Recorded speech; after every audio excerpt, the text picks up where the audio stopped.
Columbus support of this event.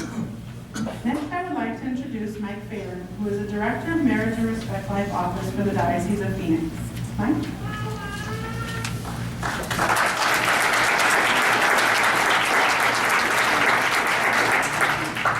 Thank you, everyone, for coming today and for being with our bishops in the public square. Many of the apostles, when they came to the public square, had a hard time being with Jesus toward the end. Right? It's important that we are with our bishops, our local spiritual fathers, both in prayer, in that private place of prayer, but also in the public square. So thank you for coming today and standing with them as they lead us, and thinking through this issue of Catholics in the public square. Speaking of the domestic church, Sean, thank you, and thank you for your leadership of the Knights.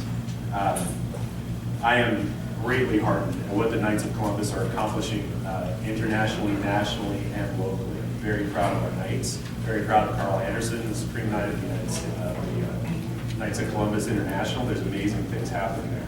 And if you are a young man that's never been challenged to join the Knights, here's my question for you. Why not? 24 hours of service a year. You'd be part of the largest lay organization in the history of the Catholic Church, and the one that is doing more good than so many individuals can do by themselves. Consider joining. I'm convinced that every man in the Catholic Church, every layman, every priest, every deacon should be united Columbus. Because when that large group is united with our bishops, it's amazing what is accomplished. So consider that strongly, please.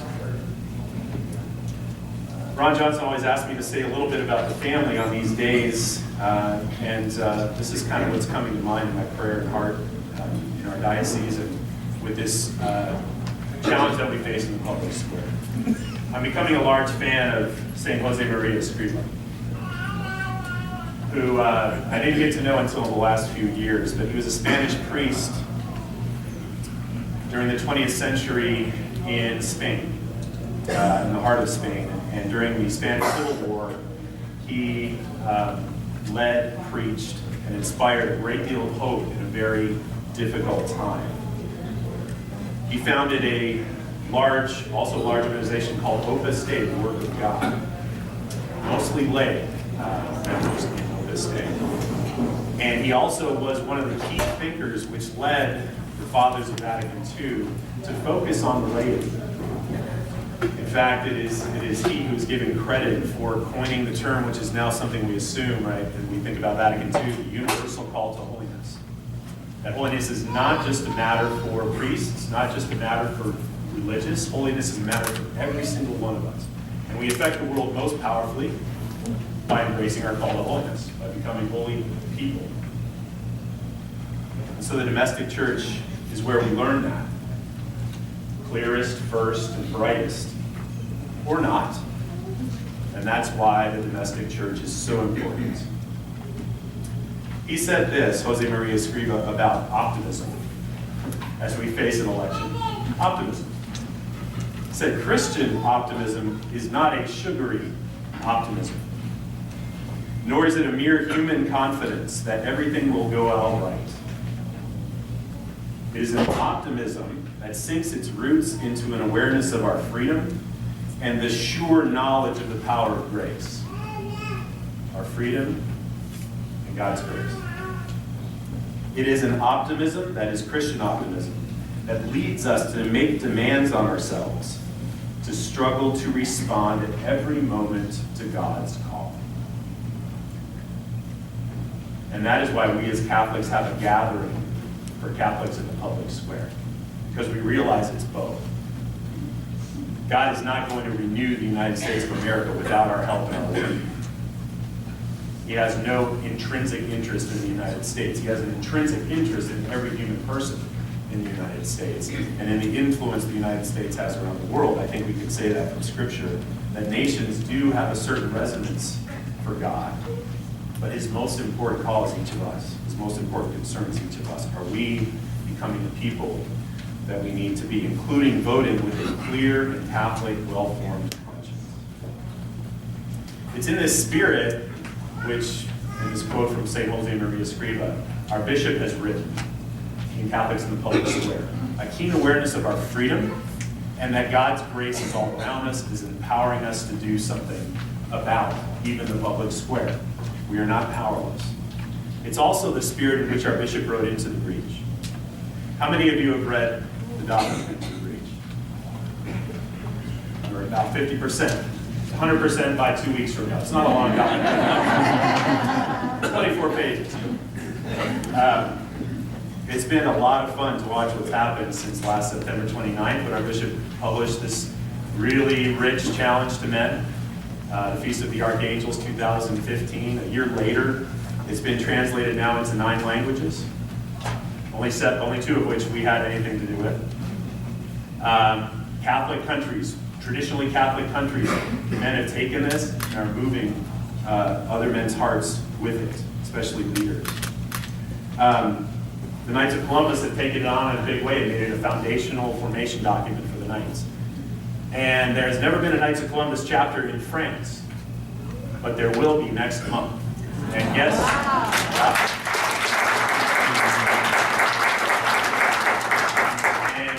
which document Archbishop Lafitte has asked to be the foundational one that all the initial Knights must read.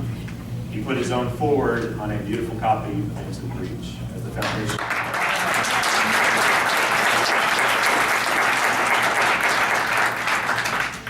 This is what happens when a bishop understands God's grace is plentiful. We don't have to worry about a shortage of supply, and our freedom is necessary to use. And so, as a bishop, he's written this, and it's resonating in hearts, and it's so fun to watch.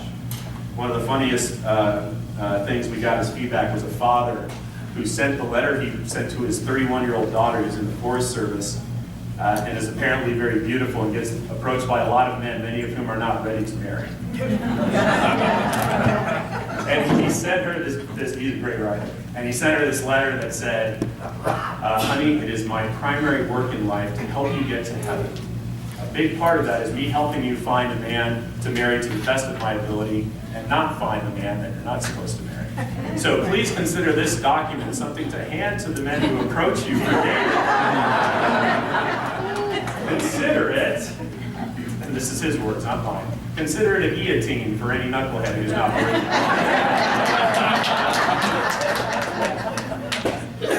Great. That was among the fun ones. A quote from Bishop's document illustrating this great sense of hope and freedom. Bishop says on page 7, in this time of evil's growing boldness, each man must prepare himself for nothing less than martyrdom. Isn't clarity helpful? Yes. So that's the deal. Whatever form this may take, and he must instill this in his children and grandchildren, the willingness to do the same. Will the Lord, so freedom, it's our work. Will the Lord not continue to inspire men? Grace. Of course he will, and he continues to do so. Our concern is not if the Lord will give us the required strength, but how he is doing so right now. How he is doing so right now. Right? Our freedom and God's grace. This brings us to the family. Guys in the room, men in the room, I ask you to read this document if you haven't yet, or reread it in prayer. Take it to heart, because it's from the heart of your bishop, not just the mind of your bishop. This is your bishop's heart for you. You have an irreplaceable work to do in knowledge of your freedom and deep trust in God that will make your faithful sonship and fruitful fatherhood real. And your family's impact on the world will be, in heaven's eyes, perhaps the deepest rooted legacy you will leave. Your family and what occurs there. A couple of things I want to mention quickly and then a closing story.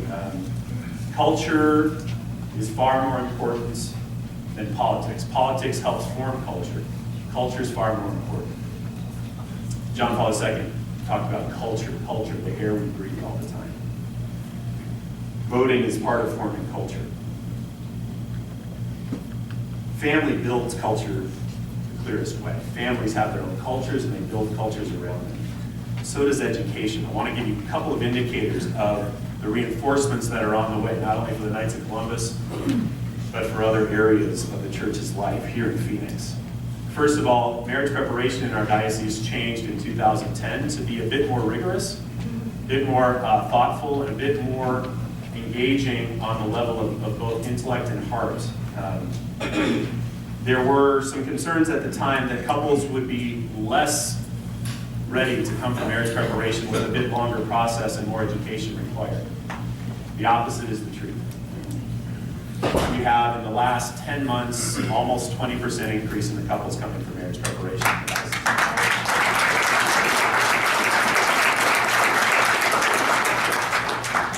We don't know all the reasons for that, but that's a very, very hopeful sign. More people are wanting God's direction for marriage.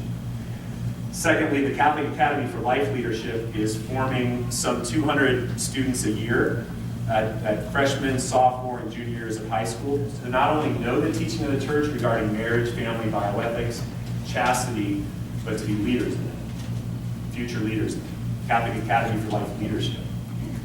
This program is helping produce students who are not in the church as young adults, despite the church's teaching, as Jennifer Roback-Morse would say, I think. Despite the church's teaching on marriage, family, and sexuality, but precisely because of it. Because the answers are clear, it's there. There's a lot of hope that many leaders have been formed. I'm grateful to my entire team for putting that program together.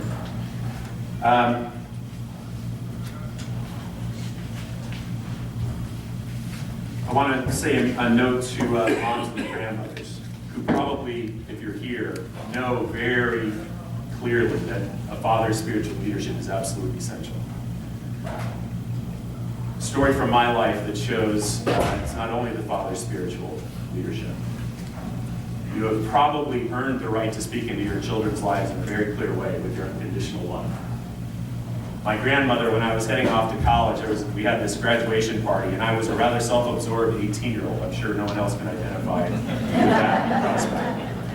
And I was happy to graduate and ready to go off to college and major or minor in knuckleheadedness as an American young man. I didn't do either. I didn't major in it, I didn't minor in it. I did take a few classes, to be perfectly honest, but I didn't major in it.